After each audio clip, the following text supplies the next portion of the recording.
Good evening, everybody. Welcome to another edition of ILEETA Live. We are glad you are here with us. We are streaming on a brand new platform, new to us, so we hopefully going to iron out some of these glitches that, and hopefully there's none. But we are glad that you guys are all joining us tonight and not watching the Dallas Cowboys lose. I'm sure Flau was watching that, but.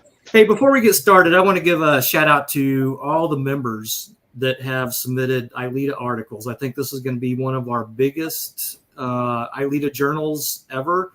I believe Carrie said around 80 articles for this ILEETA journal. So hats off to all you, and a big, huge hats off to Carrie for all the things that she's doing behind the scenes to make sure that looks pretty and edited great, and all the editors, Kim, and help me out, Joe, the guy in Canada, the funny guy, Dan. I did that on purpose. That kind of day, Brian. So a great job on getting those articles in, and look for that in the next few weeks. It's got some great articles. But hey, you're here to listen to the one and only cigar smoking, kilt wearing, retired Chief Bill Harvey. And for those that don't know who Bill is, Bill, go ahead and tell us who Bill Harvey is. Well, it all started years ago when the day I was born, I said I was going to be a cop. And next thing I know, I went in the United States military police corps. And today is the military police anniversary. Big hood, all my fellow MPs. Cool. Then I came back and went to Savannah, Georgia Police Department. Worked there for 23 years from patrol officer. When I left, I was director of training of that agency. Then, in the fit of lunacy, I decided to become a chief of police and ended up in Pennsylvania and 17 years up there. Done a lot of things in between, a lot of incident management work, a lot of training, a lot of writing. And I just enjoy the whole realm of it. That's it. That's it. Not hardly. Yeah, hardly. I think we're going to hopefully get some of the rest of the details as we move along. Statute of limitations, Joe. Statute of limitations. Well, let's. You've done a lot in many roles that you've had, but right at the get-go of this ILEETA Live, we talked about the ILEETA Journal. And I know you write for a lot of publications, and I think you told me that you have written over 500 articles or somewhere around. Why is it important for people to get start writing? If you look at it this way, one of these days my old fat heart's going to stop.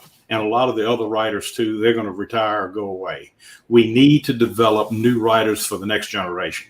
And one of the things I love about the ILEETA Journal is they will take a new writer and say, let's go and work with you and get you published. Because when you go to some editors, a lot of editors will say, give me some examples of what you've published. Well, if you haven't published, you don't have any basis. So once you have published in ILEETA, which to me is a professional journal, and the thing of it is, it gives you credibility to go to an editor and say, look, I have published in this format. And it lets them launch themselves. And I've had a lot of young writers, writer wannabes, come to me and say, well, I don't know if I can do it. And I said, look, you can write a police report, the who, what, when, where, why. I said, you can write your love letter. You can write your mother a letter. I said, you've got everything there. Put it together. Pardon me. I said, put it together. You have just as many skills to be a writer as I do. Sorry about that. All good.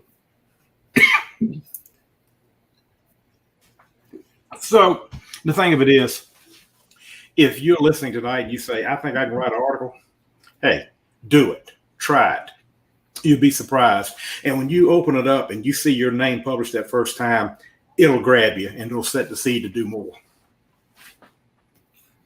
That is absolutely true. I mean, I thought I wrote a lot. You have over 500. I write 30 to 36 a year. If I did that for 10 straight years, I wouldn't even be approaching the number of articles that you've written. That is incredibly impressive. And the thing of it is, every one of my write, you give a little bit of piece of yourself to the readers. You think of what you're going to pass on, and where you get your motivation from. I don't know. Here recently, I've had a little bit of a writer's block, and then all of a sudden, yesterday, one just fell out of the sky. And so that's the way it goes. You don't. One of the best courses that I ever developed and taught was back during the old community policing days. And during the community policing, they used to tell chiefs and sheriffs, you have got to publish an article like to your newspaper or something or another about what you've done in community policing. So the first course I had, I was running this out of Savannah, Georgia with the universities, was we would bring a chief or sheriff in, and I would go over what it takes to write an article. And I've actually gave this at ILEETA, how to write your first article publication. And then we would help them with it. And I had the English lab, writer's lab come over and help them. And actually, when they finished up after 3 days, they had something that has been edited, published, ready to go. It didn't take off like gangbusters, because a lot of times when people come to Savannah for 2 or 3 days, they don't want to be working all night long. They want to be out, having fun, eating the food and all like that. But we produced a lot of good stuff out of that. And like I said, the ladies from the Writers Lab helped proof it. The biggest thing to find if you're going to be a writer is have a good proofer. And all of y'all know my proofer. That's Miss Rita. She's my editor-in-chief. But get out there and try it. Put the pen and pad on paper. I mean, I'm not asking you to be a Hemingway, but if you know something that can probably save a life, help a cop work smart, help the process work better, do it, share it, get on with it. What would you say to members or young police officers that maybe even haven't considered writing an article yet, but what would you say to them would be a way to come up with an idea for them to start writing? Now, I mean, that's usually the biggest thing for a lot of people is, well, I don't know what to write about. They know stuff. We all know stuff, but how do we pull that topic out of them, especially for the first time? If the 4 of us were sitting around on lunch break and one of you said, hey man, I don't know how to handle this particular call. I don't know how to deal with this certain situation. One of you are going to say, well, why don't you try it this way? And then it starts the juices to go. Sometimes, and I always taught this, those who are closest to the problem know the solution. It used to drive me insane when people would come into a chief or a sheriff and you're sitting up in your ivory tower and they say, well, what should you do? Well, I'll make this directive and this is the way it would work. Call that street cop in, call that field deputy in, because they're the ones closest to that neighborhood. They know what it's going to take. They know the answer to the solution. So, like I said, when you're sitting around with your friends and somebody comes up with an idea of a new widget for Todd to shoot with, or a new improvement or whatever on a firearm or whatever, that is where most of all of these creative juices come from. The great gods of writing don't come by and sprinkle knowledge on you. It's your friends. It's when I go travel and teach, I run across people and they said, this is what we're experiencing here. It gives you an idea of what to do. And that's it. The solution's out there for you. Love it. Yeah, for real. Of the things that I've seen, the majority of your writing, tends to really kind of revolve around like cultural change or leadership. And what I things like whether it's on the beginning end with recruiting or kind of trying to do the what was the one I read? Something about the not rushing to be a veteran and that sort of thing, right? Like, yeah, I think there's a lot to that. And I think where do you come up with, I know you just said, you kind of gave Todd the advice, we're sitting around, we kind of, one of us throws out a question, and where do you go? Like, how are you so prolific? Where do you come up with these things? Like, what's your one? I've been lucky. And right now I do some travel training for another organization. And I get to go to these wonderful places and really amazing people I work with.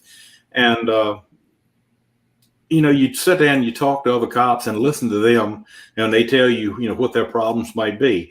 Now, I don't ever get involved or, give them a solution, because I don't want to get involved with something administratively or something like that. But you listen to it and you think, well, gee, how would I handle this? Or what can I help?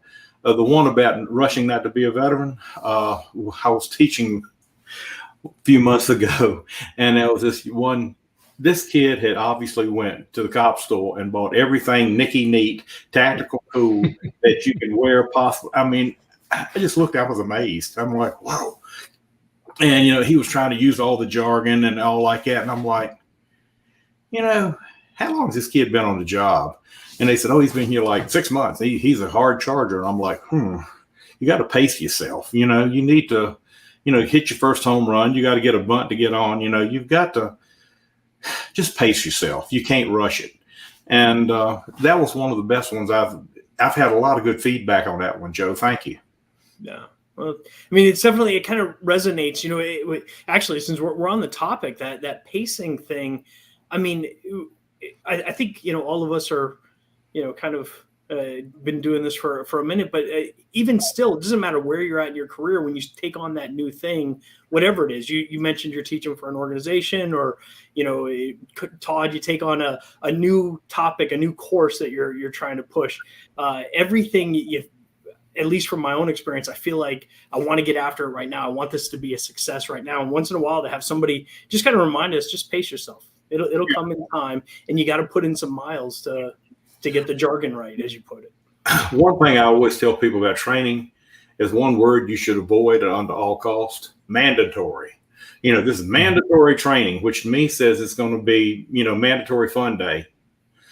One thing I've always told trainers to do is, when you have your topics ready for this year, you're going to teach at this police department or this sheriff's office these particular topics. The training unit needs to go to the precincts. The training unit needs to go to headquarters and see the detectives and sell those courses. It's a little salesmanship. That's all it is to it.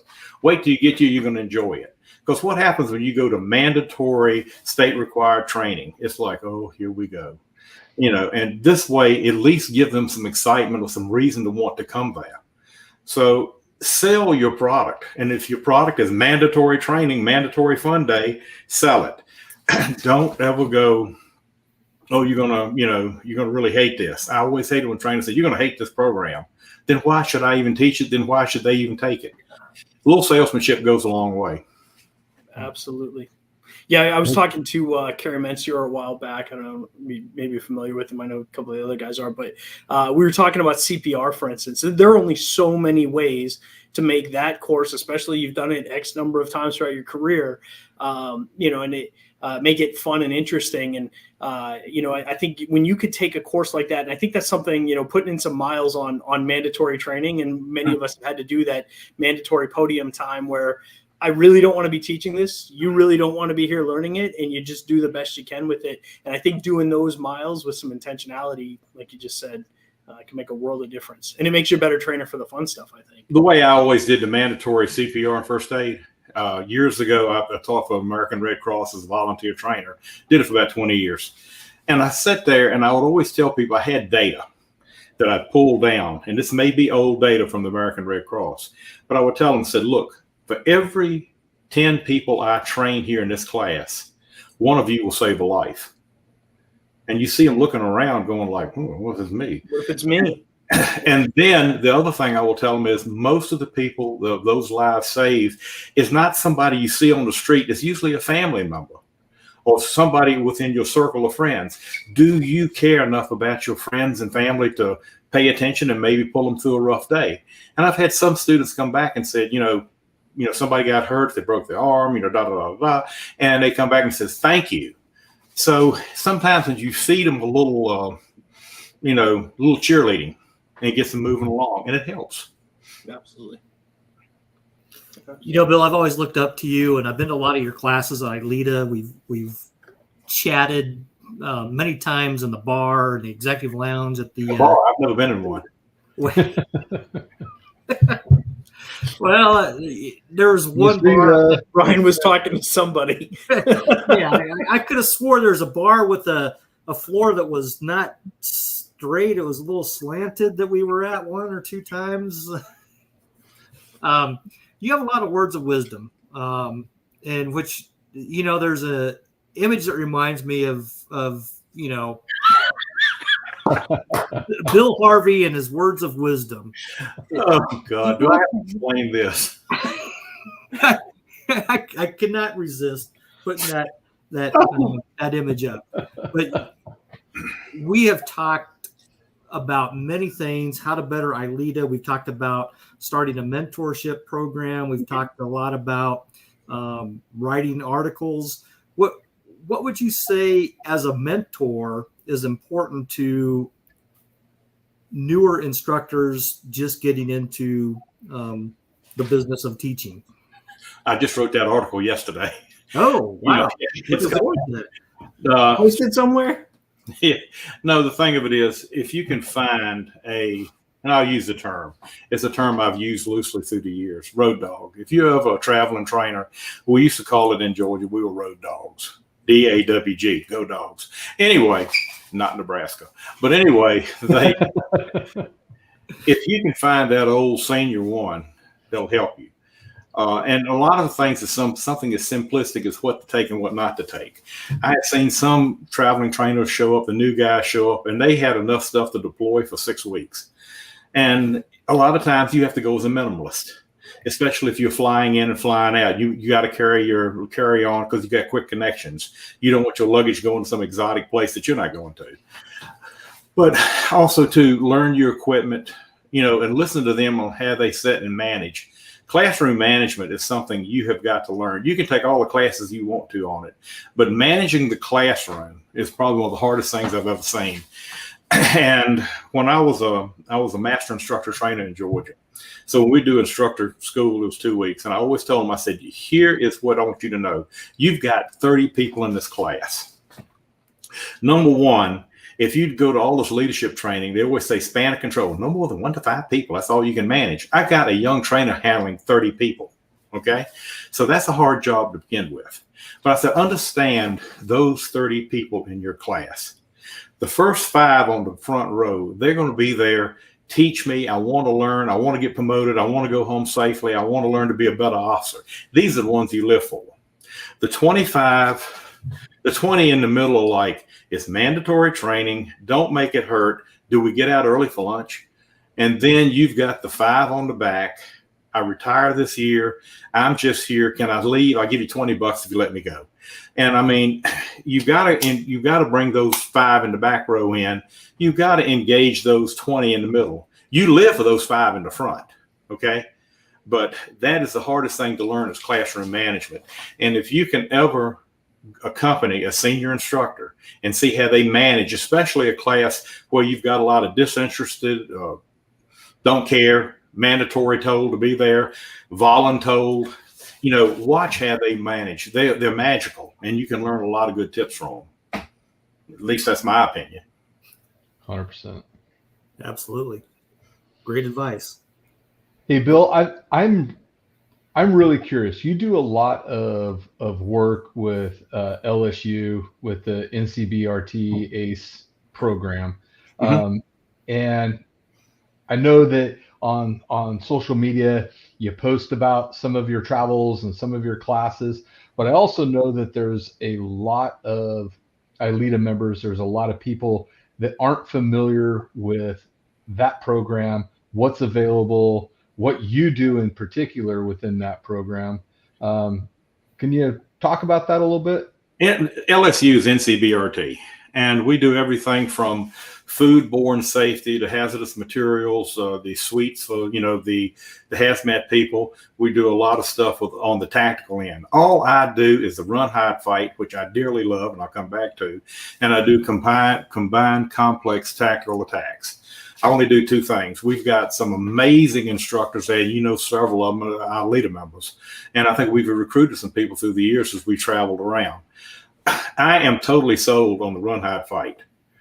And the reason why, when Columbine first went down years ago, I knew this was going to be something we had to dance with.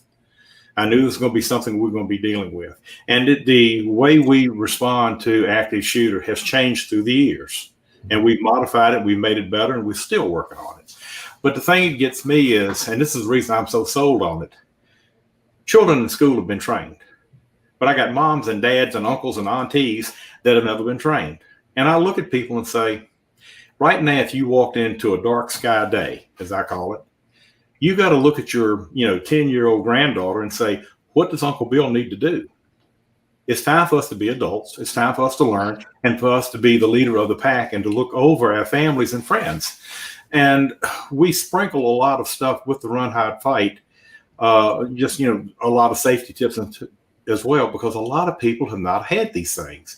Years and years ago, when I first came on the job, we used to give safety classes and all the citizens and all like that, and they would show up and it was great. And then we morphed into the Citizens Police Academy, and I think we've gotten away from that. I still think cops need to give these safety tips. But as far as the combined complex tactical attacks, that's a tongue twister. When we talk about Mumbai, we talk about Paris, Charlie Hebdo, things like that. Are they coming? Oh, yeah.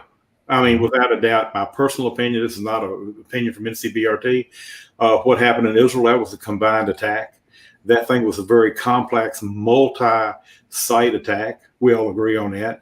Is one coming here? God, I hope not. But God, we better be prepared for it. So if you go to LSU NCBRT, hit on there and look at the courses we offer. They're free. It's part of the government program. And all you got to be is agree to be a point of contact. Work with our people to hook you up and help you select the classes. They have lots of tactical stuff, really good classes with that. It's just amazing to see it. But the thing of it is, it's offered to you for free. We come to your site and we really work hard for you. Now I know we're focusing in on the upcoming World Cup coming to the United States because we have multiple sites. So it's going to be hosting, international. It's an international forum coming. And so we're going to be doing a lot of training, a lot of the metropolitan cities there as well. But please go to LSU NCBRT, look at what we're offering, look at what's available to you, and it's free. Just, call into your regional director. It's real easy to work through that, see who it is, and they'll be happy to help you. More than happy to help you. Who's the audience for that? Like what type of agencies are you looking for, your attendees? Who's the audience? We usually, like on the CCT, we usually need to bring in also to fire, police, EMS, emergency management, because we've got to get them on the boards and work this stuff out. The run, hide, fight, we have done everything from parochial schools to police departments to we just came back from Pennsylvania doing a whole school system, and that was amazing. And have all those students in at one time, and they were all teachers and they were ready to go and they were ready to learn. So we do that. We do any governmental entity for that matter. But awesome. I was talking to another instructor who had something to do with the escaped animals class, with the zoo and that kind of stuff. And there was, just thinking about, I guess there is a need for that sort of training. I mean, just watch the news over the last couple of days, right? Oh yeah, and the thing of it is too with, God help us with the hurricanes. You're going to have a lot of displaced animals and such as that. So when I was in incident management in Pennsylvania with on the IMT there, we had a agricultural group that helped us deal with herd animals in case they get lost, in case they have to be, decontaminated. Have you ever decontaminated cows? Well, not many people know how, but I had to go to a class on that. It's very interesting. So we have to look at a lot of different things. It's real easy at times for people to say, well, a cop's job is, pretty simple. No, it's not. On a dark sky day, you're the first one there. You may have to deal with hazmat. You may have to deal with some herd animals that are loose. You may deal with, radiological. I don't know. It just depends. Because we're always the first one there. We might not be the right ones to handle it, but we need to understand what we're seeing and what resources to request. So the more multifaceted we become, and I'm not saying we should not be specialists, but sometimes being a generalist is a good thing. Absolutely. Yeah. There's a great book, Range. I don't know if I think it's called Range. Yeah. About being a generalist, right? Having that range of skills. So you talked about how you got into, or when you first realized you wanted to be a cop. I think that was at birth. I'm guessing it was sometime around your first birthday. You knew you wanted to get into training, or when did that happen? No, when I was in the first grade, everybody knew you want to be. Some people want to be a doctor, lawyer, Indian chief. I want to be a cop, so I just knew I was headed that way. Yeah. So it was in my DNA. The Irish side of me took over. Fair enough. And then the training side, like at some point you got the call to be a trainer and an instructor, and how'd that happen? That's a sad story, but I can tell you real quick if I can make myself through it. When I was a child, young child, my mother was tragically burned, and I was about 5, 6 years old, and this is back in the late 50s, and I went there to try to help her. And people were pushing me away, pushing me. He doesn't know what to do. He doesn't know what to do. Get away, get away. And it bugged me. And she lived. Everything's good. Everything's cool. So when I became old enough, I was 16 back then. I was one of the youngest instructors in Central Virginia for the American Red Cross, because I felt the need to, somewhere as a little kid, not knowing what to do. Somebody's got to teach them. That's going to be me. So that was the old blue and green books. I think they're in the Library of Congress now. And I started instructing for the first aid, CPR for the Red Cross, through high school, through college. Even when I was in the Army, I was teaching for the Red Cross, even while I was in the Army, as a volunteer. So that became an easy transition. And I accredited a lot of the instruction from them and, getting past the classroom. It's hard, and I'm going to tell you this real quick. A lot of times when you look as a chief, or you look as a supervisor or a trainer, and you're trying to develop a young man, a young woman, if you did a survey right now and asked them, what are you afraid of?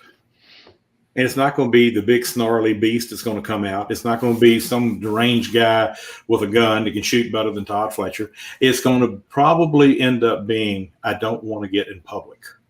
I don't want to get in front of people.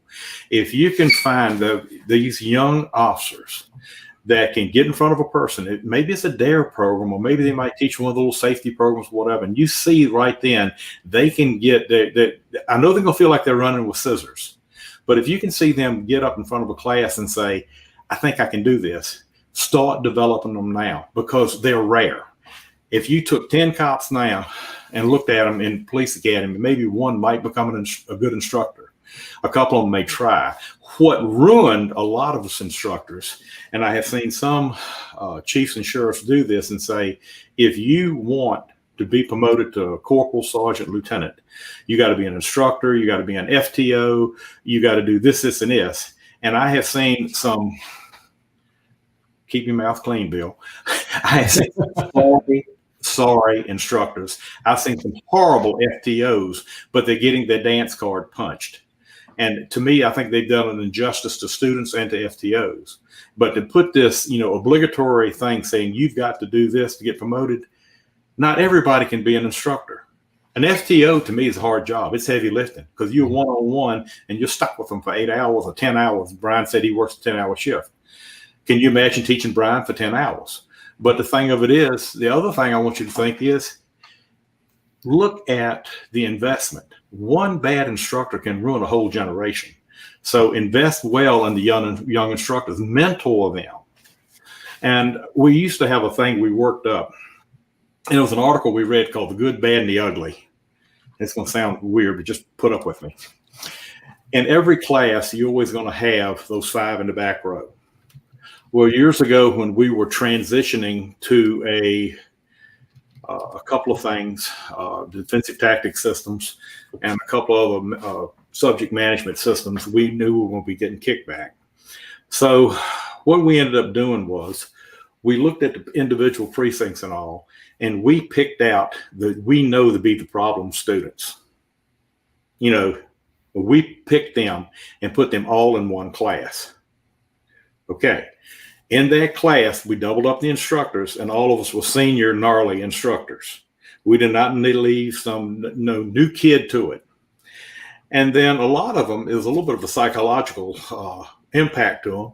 A lot of them are sitting around going, why am I in this class with Todd? Man, why am I in this class with Brian? Ugh. And then it dawned on them, they in the bad boy class. And then they look at it and say, why do I have these instructors here in the front? They're the old ones. They're the gnarly ones. These are the ones that are going to, on pain compliance, you're going to feel pain. Uh-oh.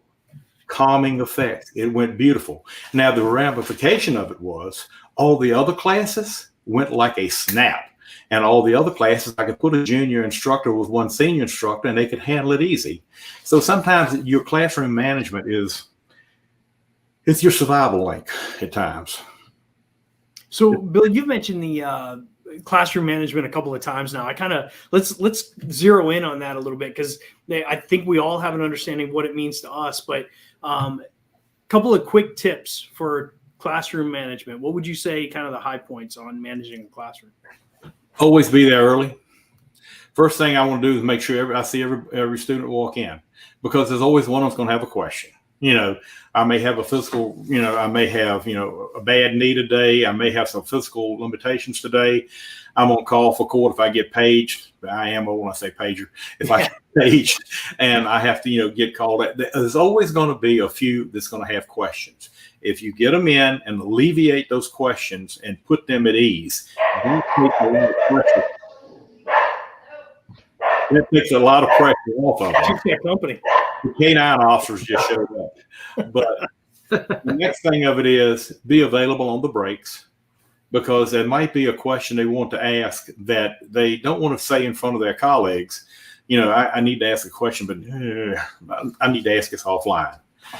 Me, I'd always pack a lunch and be in the office or be around, so if they want to come talk to you during lunch. Same way, when you leave there that afternoon, don't be the first one running out the door. I'll hang around, and I've had them follow me to the car in the parking lot.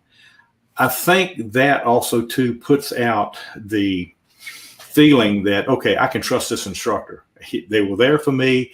They were there to help me. And if if somebody else is going to that class and they have similar, issues or whatever, go talk to him. He'll help you through it. But you've got to be open. You got to be available, and you've got to have a lot of patience and understanding. And take your bathroom break on lunch. I'll tell you, the single instructor thing you just mentioned, be there on breaks. I think all of us have had that single instructor moment where you get to lunch and you realize you have not had a chance to get rid of the coffee from the morning because there are no breaks, but you hit a couple of things on the head there. Well, I've asked a lot of questions. Does anybody else want to jump in here? Just one more thing on the classroom management. This question came up here just a couple of weeks ago with me is when you have what's the best way to manage your command staff in a classroom from a young instructor perspective? And most of the command staff don't want to be there and they're on their phones. What's your experience with that? I've had several. I have seen some departments where they wanted all the command staff in at once and have an executive presentation. In other words, they want to hear the 30-minute spiel rather than the 8-hour spiel. I usually go against that. I would say go in and meet with the command staff and say these are what the expectations are. And I can give you an example where we did that in one place. And see if I can get it straight. We were teaching a new defensive tactics systems, years ago. And we had this one commander who happened to be in charge of internal affairs, who did everything he could do to avoid doing this. And so I get a phone call and they said, look, he's bringing charges on somebody on the use of force. And I'm like, what? What happened? Well, they had done a knee strike to common peroneal. Okay. And he said, you can't kick people. And I'm like, sure, you can. So we had to go up and talk to him and explain it to him. And say, this is in the lesson plan. Well, of course, he goes high and right. But eventually we got him, to come around. Usually, I always tell, people it's great when the supervisors come in and train with their precinct or their squad or whatever you call the group. And that way you got team building. You got a lot of team building. Mm-hmm. Sometimes you have to put detectives separate because you have to talk slower. But they do well. But I used to be one, I know. But the thing of it is, I think when you have team building, that helps a lot. I don't like executive presentations. Not like I have to sell it to them for us to, come in and do something. But I like to have them all there, and they need to understand what their officers are going through. And sometimes it's eye-opening. They don't know that they are dealing with these problems. And sometimes it was just mere equipment problems. They didn't know on how to. Oh, gosh, when we were going through, this is how old I am, when we went from revolver to semi-automatic, We had a situation where, if you remember, we used to carry our ammo on our left side if you were, for a revolver, if you were a right-handed shooter, right, Todd? Right. Oh, yeah. Well, now what do we do when we go to semi-automatic? Where does the ammunition go? It goes on the right side now. But for uniform purposes, they want us to move that over until everybody would be symmetrically the same. And we had to go in and explain to them tactically, this is not working. And until that particular commander came in who wrote that policy, went through, and he could see he couldn't reach over and do these things, he goes, I've got to change this policy. So get them in there with you. They need to see what the young coppers are dealing with. My recommendation. So to kind of double down on what Brian asked there, so for the new instructor, so you've got this mixed class as you just described it, the ideal situation where you've got command staff mixed in with line officers, even a couple detectives in there, and you've got this junior instructor, newer instructor who really hasn't had to manage that sort of classroom. How do I get the Todd and Bill, the folks who have been around for a couple of minutes, and I'm new up front, and I got my eager people in the front, but I've got you in the middle to back third. Team teaching is the hardest thing in the world. You and I know that if you and I had to teach a course separately, we can do it. Put us in there together. We're falling over top of each other. If I ever have somebody that I can team teach with, I mean, it's like a waltz. It's like doing the tango. I love it. The thing of it is, a lot of times I think you should have a senior instructor in there with them, give them hand signals, wrap them up or whatever. But also too, when you have somebody, that old curmudgeon that's going to ask questions or try to test this guy or see if they sweat, that's when, you get in the back and whatever. A lot of times too, during the break, I might lean over to the old one and say, let go, leave the kid alone, give him a chance. You were once young 2-3 decades ago, give him a chance. And like I said, mentor the kid, be with them. Don't let them sink. Let them get the toes wet, but don't let them sink. I like it. Yeah. Great advice. So I've got to ask you about Miss Rita. So I haven't seen her in a few years. She's in the front room. How is she doing? How are you guys doing? What are you guys enjoying? She's fine. We live not far from her son and her 4 granddaughters, and she spends time with her granddaughters. She calls them the kindergarten mafia, and so she has to chase after them a lot. But she's in the front room right now. She's having a good time. We're doing well. Good. So you were saying earlier that one of your recommendations for a new writer is to have a good editor. What has Miss Rita contributed to your writing, and kind of expand on that a little bit, because I think we're very much in the same boat here. One, she will not let you talk like a cop. Mm-hmm. She will not let you write like a stonemason, but she will, she gets on me. I have a few words that I will constantly misspell or use incorrectly, and she catches those, and she knows them by now. So that's not a problem. But I did make an error when I published my book. I did not let her edit it, and I should have, but I did it as a surprise. I self-published. But I think what she does too, more so, is if I write an article and it's something very technical, something about firearms, like you and I were talking about earlier offline, and it gets too technical, you lose readers. She will say you're getting too technical, or you're going down a rabbit hole here. Let's make sure it's understandable for any reader of any experience level. And her, never been a police officer, she's been an emergency responder she was on the agricultural response team chasing critters. Great stories. You ought to have her on TV. But she says, if I can understand it, then I know any reader of any particular level, be they a recruit or senior officer, can pick it up. But once you get too technical or go down that rabbit hole, you're going to lose them, and they're not going to complete the article. So I think that's what she keeps me honest, other than my misspelling. And talk a little bit about, it's like, back when you were attending the ILEETA conference on a regular basis in the Chicagoland area. Miss Rita was, I mean, she was always there. She was a big part of at least my experience being around you. Tell us about how that evolved and that kind of relationship thing when it comes to, you know, our profession in general.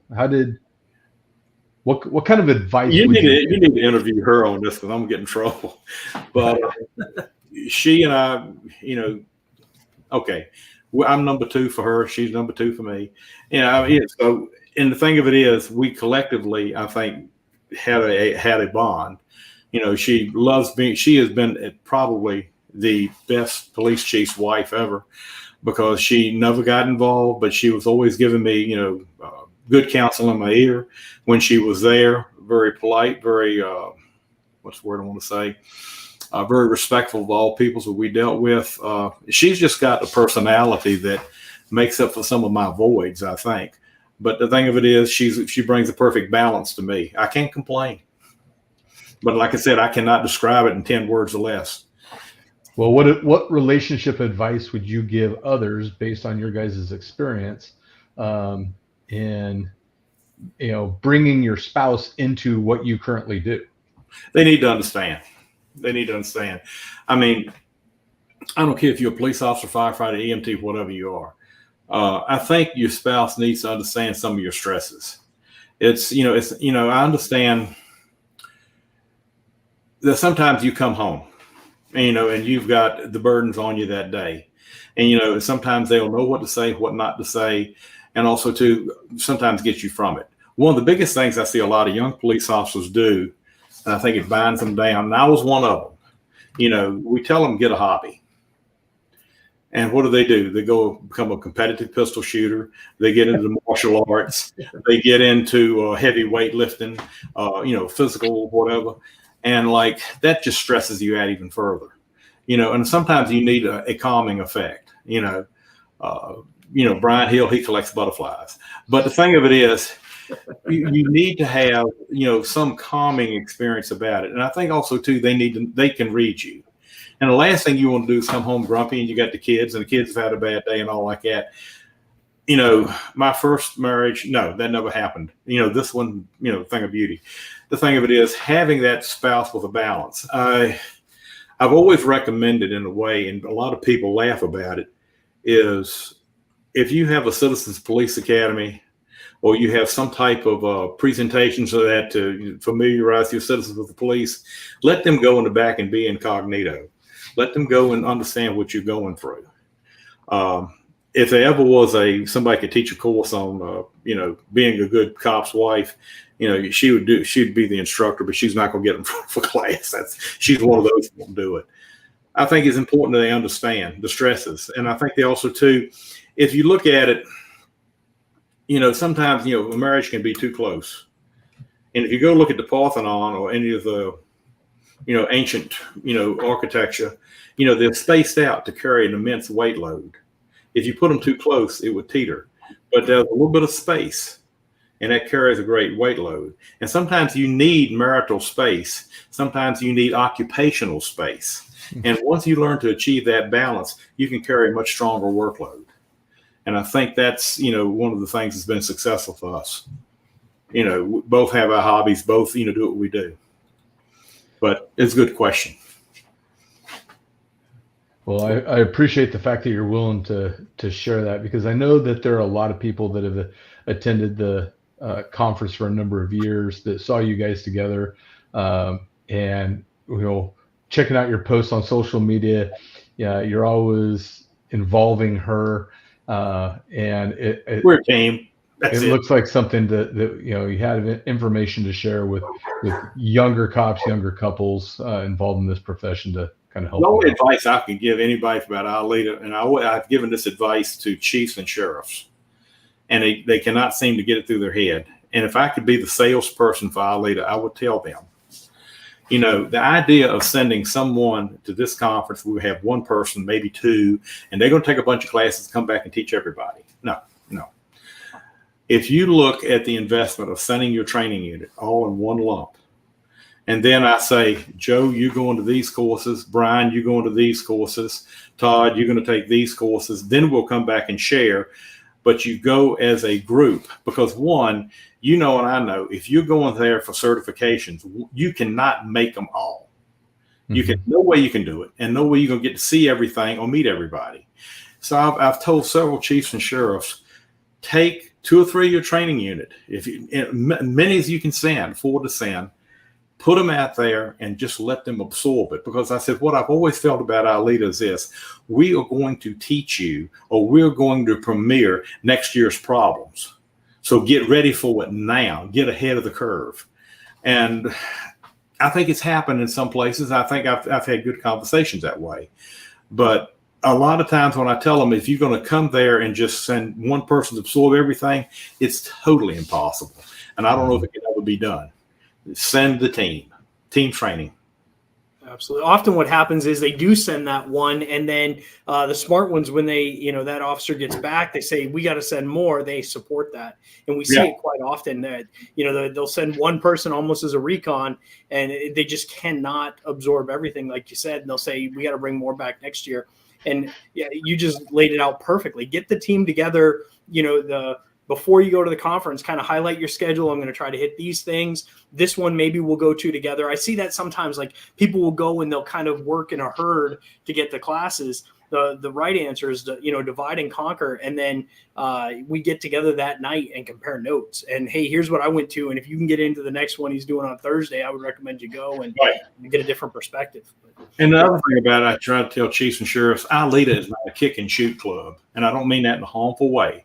We have, you know, great defensive tactics trainers, great firearms trainers. But the thing of it is, we offer a lot of other topic matter that they need to get their people invested in. And I have run across some great ideas with various litany of topics we have. And that's something we need to do. You know, years ago, there was a study done in Ohio, I think it was, by police officers, and they asked them, if you could go back in your career, it was senior officers, if you could go back into your career, what would you have taken more courses of? And it resoundingly came back, according to what I recall, basically what we used to call interpersonal communication skills. And that is something another, you know, we have people who are great, you know, martial artists. We have great people who are great fighters and all like that. But sometimes, you know, you need to know how to talk people down, or you need to have how to speak to people, talk to people. I mean, I've known this one cop. You could send him to a bus stop to talk to a nun, and it'd be a SWAT call out.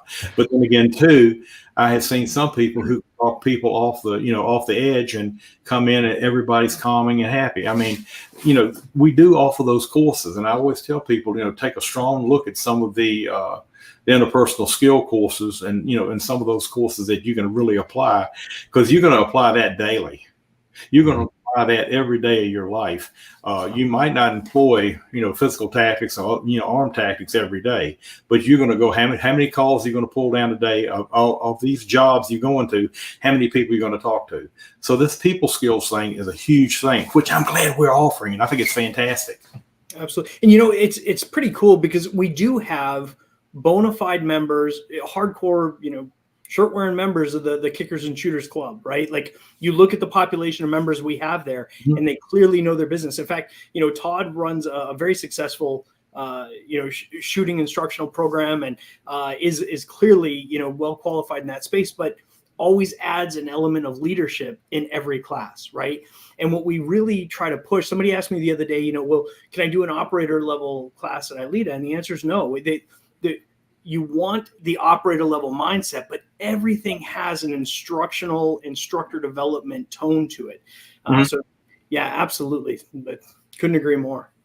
But the bottom line is that when it comes to communicating, whether you're a kicker or a shooter, if you're teaching compressions or whatever it is that you're doing, interpersonal communication skills is like at the top of the pyramid of skills that you need to be a successful instructor. And then as a leader, same thing. And then what happens after your career in law enforcement's done? What are you going to do next? And so those interpersonal communication skills are are critical regardless of whatever your specialty may be. Absolutely. Totally. You know, we've got a lot of leadership classes at the ILEETA conference, and I've said for years, especially my agency, we need to be teaching leadership in the academy. Every academy across the country Spot on. teaching leadership. I Every have- job is a leader, and I don't care if you don't look at yourself in the mirror as a leader, but you're out there. You're going to be out there in a single car running code, and you're going to be directing people here, there, everywhere, talking to dispatch. You are a leader, and we should be doing that in our academy. 100%. Here's one of the most critical failures that I predict, and it happens in every agency. We will go and put out the announcement, we need somebody for corporal, sergeant, whatever. Okay, let's say first line supervisor, corporal or sergeant, we agree. People apply for it. Okay, now we promote you. Well, now they'll say, well, we need to get you in a supervision course. And that's going to take 6 months, 2 years, depending on the waiting list. What can you screw up as a supervisor between then and, between now and then? I still believe they should start teaching first line supervision after so many years, couple of years on the job. One, it may tell some people, I don't want to be a boss. I do not want to be a supervisor. I just want to be a deputy, a patrol officer, a detective. There's nothing wrong with that. It's honorable people to do that every day. But the thing of it is, it gives them a leg up to understand what is encompassing to them. And the second thing is this, should they have to fill in or should they do get promoted, they've had some training to avoid these pitfalls of lawsuits and things like that. We should incorporate leadership / supervisor training, I say after the second or third year, because you become a corporal, say in 4 years, what can you screw up until we can get you in a course? Yep. And that is a critical failure I see across this nation. Well, I agree 100%. Matter of fact, I ask nearly every one of my classes, who here is a sergeant, a lieutenant, a captain, whatever it may be, and a number of hands will go up. And I always ask them in the day one during the instructional leadership portion of our class, how much leadership training did your agency give you before you became a supervisor? You became one of the most influential leaders in your department, FTO, sergeant, and you went through a process, and then your agency just hopes to God that they've got somebody that they can train into a leader after the fact. Right. Well, by then it's too late. Why not offer some leadership opportunities, training, and mentorship ahead of that promotional process, so that we can identify leaders and leadership traits and make good choices to begin with? Because when was the last time that somebody got promoted to sergeant and in their 1 year, probationary period actually got those sergeant stripes taken away for something that was leadership related as opposed to behavioral, criminal behavior type thing? Well, nobody loses that. One of the famous quotes that Gordon Graham uses, and everybody knows Gordon. If it's predictable, it's preventable. Yep. And this is so predictable. If you put a young man or a young woman in a high stress situation they have not been prepared for, we're going to have some serious consequences. That's all it is to it. I still believe leadership training, supervision training needs to be worked in at all levels. And because also too, you need to understand what the other guy's going through. When you come in as a boss on a scene, and they start asking questions. Well, why is he asking this? Or what's he doing that? Maybe he's trying to find out what are the resources we need to bring in. Maybe we need to see how prolonged this is. Maybe I need to bring in some relief. Once you understand what the other role is, it comes together. It comes together on. Because I look at this, I can give you a police officer's job description in 3 words. Human service provider. That's all you do. If you stop a drunken motorist, you've done a great service by taking an impaired motorist off the road. You find a guy here robbing people, you find somebody abusing a wife or kids, you've done a great service, you've taken them off the road. You're a human service provider. What are you as a sergeant? Your job description is solution provider. Because when this young officer is on a job and they get there and they say, I don't know what to do, and they call you, they need a solution. So you are a solution provider for where they get. And that's how I try to tell people about what the roles are. Be that solution provider. Powerful. Hey, I miss having these kind of conversations I do too. With you. This is one of the reasons why I was looking forward to this ILEETA Live so much. I used to love sitting around and picking your brain on these kinds of things and just soaking it in. And I'm honored. So it's usually with the cigar and a bourbon. Yep, absolutely. We're just about just a few minutes left, but I'm going to go around the horn. Joe, any final questions, comments for Chief? Not really any questions, just a sincere, thank you for your service from one MP to another on this anniversary day.